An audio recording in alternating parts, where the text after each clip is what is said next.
La tristesse et la lassitude, pour reprendre les termes exacts des paroles de Rabbi Nachman de Breslev dans la Torah 189 du Likutei Moharan, la tristesse et la lassitude, et d'une manière générale tous les sentiments qui s'en approchent, le manque d'énergie, le manque de morale, le manque de volonté, la liste est assez longue, sont des sentiments qui sont tellement néfastes à la nature humaine que lorsque, que Dieu nous préserve, on les ressent, il faut être très actif, il faut être très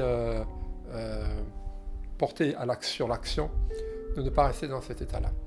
Souvent on commet l'erreur de penser que, évidemment, si je suis triste, c'est que j'ai une raison de l'être, alors je vais attendre que cette raison passe, ou je vais me faire une raison, et puis ça va aller mieux, demain, après-demain, dans une semaine, dans un mois, et des fois plus longtemps. C'est pas toujours la bonne attitude.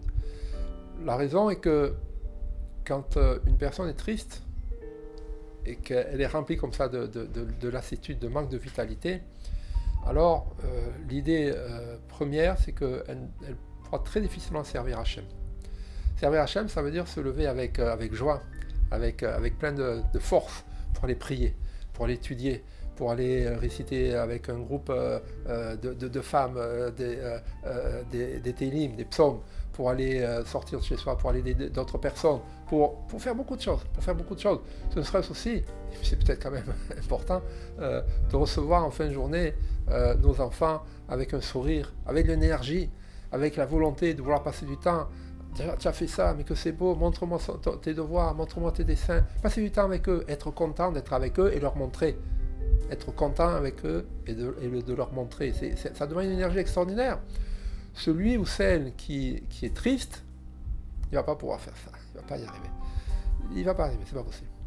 Dans notre relation de couple, quelqu'un qui est triste, il va avoir de la difficulté à vivre une vie de couple harmonieuse, chaleureuse. La tristesse, mais lorsqu'elle atteint une personne, met cette personne-là en situation de danger mortel. Ce n'est pas un vain mot, ce n'est pas une exagération. On n'a qu'à penser au cas de dépression nerveuse, on n'a qu'à penser au cas sérieux de dépression nerveuse, aux envies de suicide et aux personnes qui passent à l'acte et qui ne reviennent jamais de cet état de tristesse. Donc on ne parle pas d'un sentiment qui n'est pas agréable, qui est un peu lourd à gérer.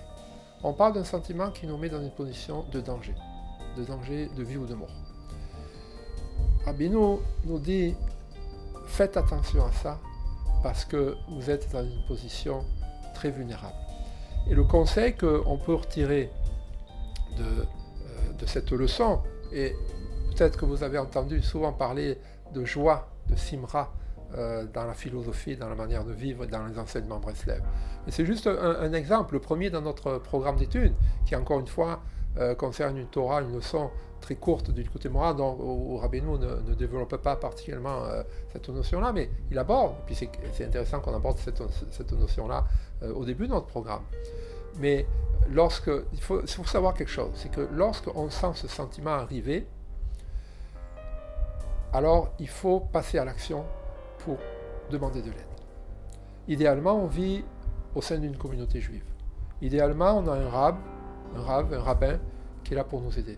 On va le voir dans son bureau, on tape à sa porte, j'ai besoin d'aide, qu'est-ce qui vous arrive? Et voilà, que je vous explique, j'ai un problème avec ça, j'ai un problème avec un tel, j'ai un problème, des fois c'est avec nous-mêmes,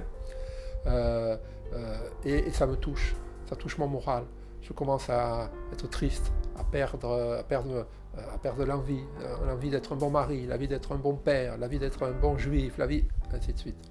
Mais on cherche de l'aide, Évidemment, si on vit loin d'une communauté, si on est en contact à travers Internet avec des personnes qui peuvent nous aider, il faut d'abord s'assurer si elles peuvent vraiment nous aider.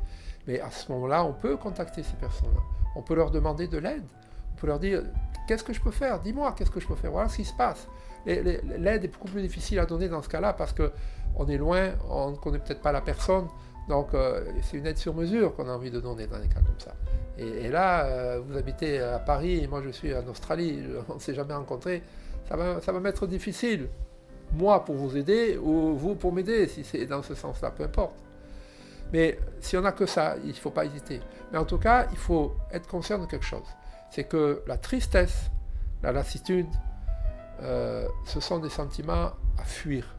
Et quelque chose qu'on peut rajouter, même si Rabbeinu n'en parle pas ici, mais il y a un des signes qui nous permet de comprendre qu'on se rapproche de cette, peut-être de cette tristesse ou de cette lassitude, c'est l'énervement, la colère. Souvent, ce n'est pas une règle absolue, mais quand même, très très souvent, la tristesse est précédée par la colère. Colère interne qu'on arrive à contrôler, colère qu'on n'arrive pas à contrôler, qu'on explose, qu'on fait exploser en dehors de nous. Mais la colère, le sentiment de stress comme ça, c'est souvent la première étape devant la tristesse. Pourquoi ? Parce que je mets la colère contre une situation, contre quelqu'un, contre un fait. Et si la situation où cette personne-là finalement ne répond pas à mon désir, à ma volonté, alors je vais me retrouver triste parce que j'aurais perdu mes capacités à trouver une solution. Et donc je me renferme, je suis triste. Je reste sur ma couette, j'ai pas envie de bouger.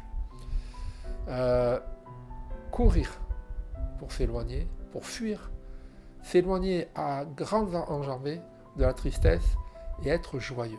Être joyeux, ce n'est pas quelque chose d'agréable, c'est quelque chose de vital. Alors on aura, Bezat Hashem, l'occasion de revenir sur ces sentiments-là, sur cette réalité qui veut que je dois être joyeux et que ma joie ne doit pas dépendre d'événements extérieurs. Ma joie, la joie de chacun d'entre nous ne doit pas dépendre de son conjoint, de ses enfants, de son patron. La joie doit être à moi parce que je veux qu'elle soit en moi. Bezat Hashem, que je n'oublie pas ça, on aura l'occasion de revenir sur ces sujets-là, et Bezat Hashem, qu'on vive tous dans la joie.